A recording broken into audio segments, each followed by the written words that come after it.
Herkese merhabalar. Kanalıma ve mutfağıma hoş geldiniz. Bugün sizlere bir helva sever olarak şimdiye kadar yapmış olduğum en lezzetli, en güzel irmik helvasının tarifini vereceğim. O yüzden mutlaka denemenizi tavsiye ediyor ve hemen tarife geçiyorum. Tarifimiz için genişçe bir tencereyi ocağa alıp içerisine 2 dolu yemek kaşığı tuzsuz tereyağı ve yarım çay bardağı sıvı yağ ilave edip yağı eritelim.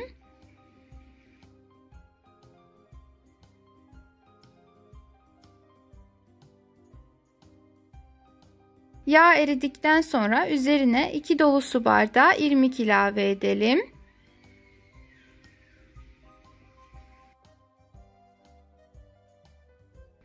Şimdi ocağı kısık ayara getirip sürekli karıştırarak irmiğimizi kavuralım. Helva işi sabır işidir. Kavurma aşaması evet birazcık uzun sürebilir ama kesinlikle sonuç için değer. O yüzden sabırlı bir şekilde irmiğimizin rengi tamamen değişinceye kadar kavuralım.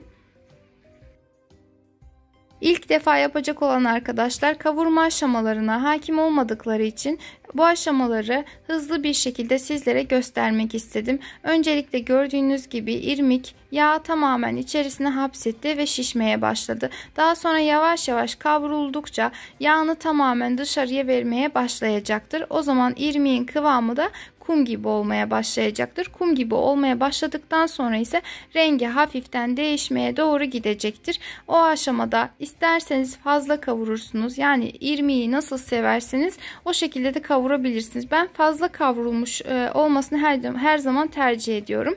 Artı üzerine de süt ilave edeceğimiz için rengi birazcık daha açılacaktır.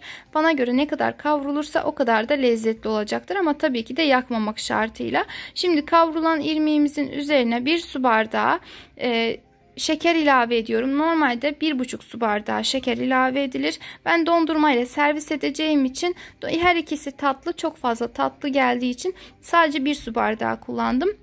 Ama dediğim gibi isteğe bağlı 1,5 su bardağı şeker ilave edebilirsiniz. Yani bu tamamen sizin damak zevkinize kalmış. Şekerle birlikte de kavurmaya devam ediyorum.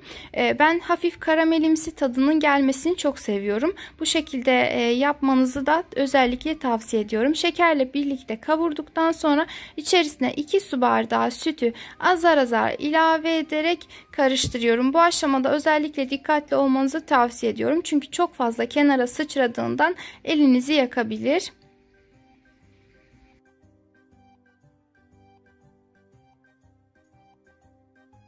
Helvamız kıvam almaya başladıkça özellikle bir tahta kaşığın arkasıyla ezerek karıştıralım ki şekeri tamamen erisin.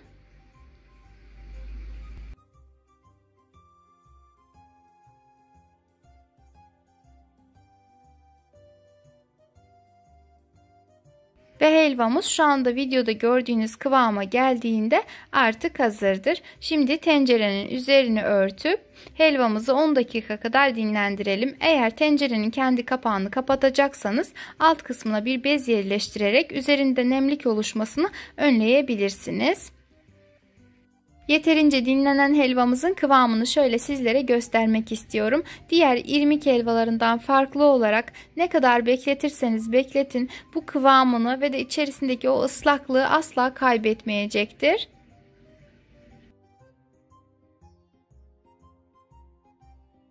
Sizlere de fikir olması amaçlı helvamızı 2 farklı şekilde sunmak istedim. Eğer beni buraya kadar izlediyseniz yorum kısmına bir emoji dahi olsa yorum bırakarak bana destek olabilirsiniz.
Ve dondurmalı irmik helvamız artık servise hazırdır. Umarım tarifimi denersiniz. Eğer beğendiyseniz bana destek olmak amaçlı videomu beğenebilir, emoji dahi olsa yorum bırakabilir. Hatta aşağıdaki paylaş butonuna tıklayarak isterseniz sosyal medya hesaplarınızda, isterseniz de WhatsApp hesabınızda videomu sevdikleriniz ve yakınlarınızla paylaşabilirsiniz. Sizleri sunumla baş başa bırakıyor ve Allah'a emanet ediyorum.